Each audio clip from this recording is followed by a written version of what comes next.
So you're looking down at a tiny baby, maybe your own, maybe a niece or a nephew, and you're just going to have to wonder, is any of this actually sticking? I mean, they're looking around with those giant wide eyes soaking in the world, but we've basically all been told that none of it really matters, right? Because they're just going to forget it anyway. Well, what if I told you that the infant brain is quietly, permanently recording the absolute most crucial parts of their early life, right now, today? Okay, let's dive into this because what we're talking about today is going to completely rewrite how we think about those first few years. Welcome to This Explainer, the science of infant memory and nurture. We are going to shatter that pervasive, forgetful baby myth with some pretty incredible neuroscience and give you some real, science-backed tools to help you navigate those wildly exhausting early days. All right, let's tackle this giant myth right off the bat. It's something I've heard repeated everywhere, honestly, sometimes even by pediatric professionals. You hear, oh, infants don't remember anything from age 0 to 3. And look, this idea stems from a very real thing called childhood amnesia.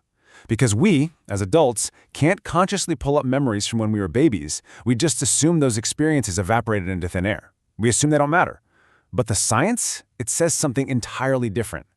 To really get this, we have to look under the hood at how the brain actually stores information. See, we have different memory systems. On one side, you've got explicit memory. That's the autobiographical stuff, the who, the what, the when, and the where. And it's true, because their hippocampus is still developing, babies 0 to 3 aren't really forming long-term explicit memories. But on the flip side, we have implicit memory. This is your sensory, motor, and emotional memory. And in infancy, this system is lit up like a Christmas tree. It is highly active, constantly encoding their earliest experiences. Because of this massive, rapid brain growth, those early experiences matter profoundly. Lifelong memories are literally being physically wired into the structure of a baby's stress and emotional systems. So no, your baby won't remember the exact moment they tried sweet potatoes for the first time, or what color the walls were when they took their first step. But their developing brain permanently records how you interacted with them, how safe they felt in that room, and exactly how they were nurtured. So, how do we actually nurture these emotional and stress systems in the real world? Well, it starts with the very first sense a baby develops in the womb, and that's touch.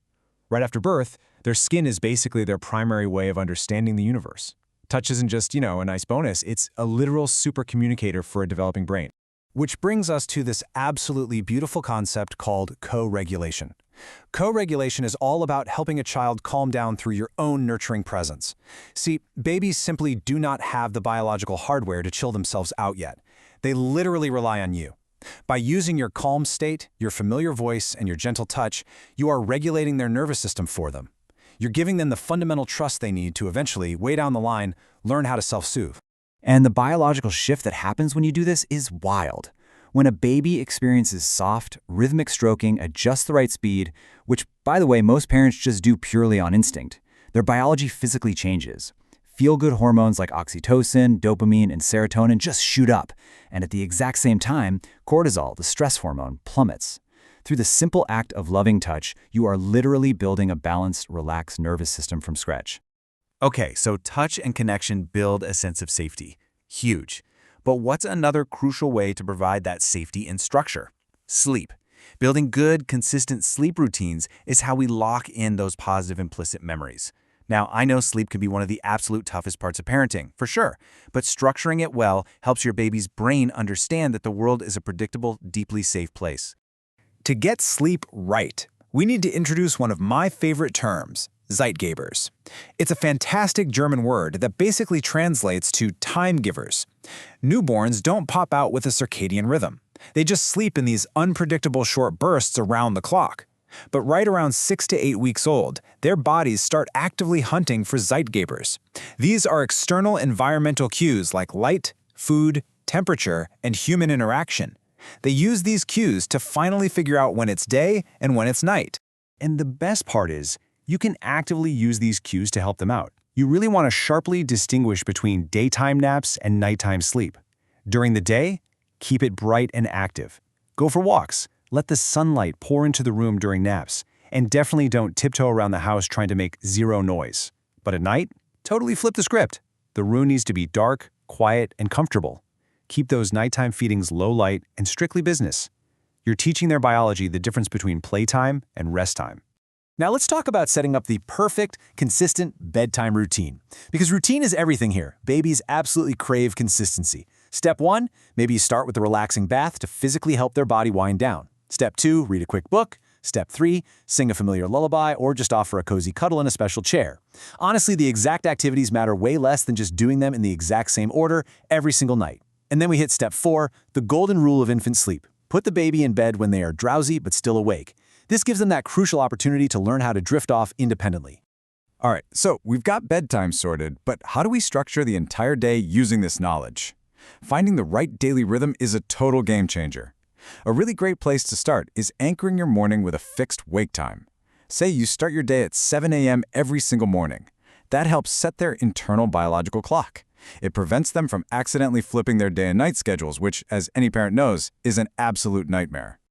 To put this into perspective, let's look at a quick breakdown for a typical 4-month-old. Between their sleep sessions, their wake window should only be about 90 to 120 minutes. They'll likely be taking 3 to 4 naps a day, adding up to roughly 3 to 4 hours of total daytime sleep. Having guidelines like this is a lifesaver for tired parents trying to find a predictable rhythm. It keeps the baby from getting severely overtired, or on the flip side, not tired enough, both of which will totally sabotage your night. Now listen, I know we've just covered a ton of science, routines, biological clocks, and schedules, and frankly, it can start to feel like a massive amount of pressure. But I want to pivot back to the emotional core of this explainer. If you are an exhausted caregiver watching this right now, please hear me loud and clear. Perfection is absolutely not required to build a healthy brain. This whole nurture revolution we're talking about, it isn't about being a flawless robot parent. Because let's be real, frustration, pure exhaustion, and completely crazy schedules are inevitable. You're going to have days where the routine totally falls apart or where you just lose your patience. And that is 100% normal. What's truly beautiful is that any amount of nurture deeply benefits your baby. And here's the real magic. When you do have a stressful moment and then you intentionally reconnect and repair with your baby, maybe you just offer a gentle cuddle and a soft voice a few minutes later, you are actually building their long-term resilience. You're literally teaching their nervous system how to successfully recover from stress. I want to leave you with this powerful adaptation of a Maya Angelou quote. I think it completely captures the heavy neuroscience we started with and ties it all directly back to what really matters: profound human connection. Babies will forget what you said, babies will forget what you did, but babies will never forget how you made them feel. Your love is literally shaping their brain architecture. So the takeaway from all of this is actually incredibly empowering. We've shifted from thinking babies are just these blank slates who forget everything anyway, to realizing that their early years are quite literally the most foundationally important times of their entire lives. Knowing that your baby's brain is always quietly recording, encoding those deep implicit memories of safety, rhythm, and love, I'll just leave you with this.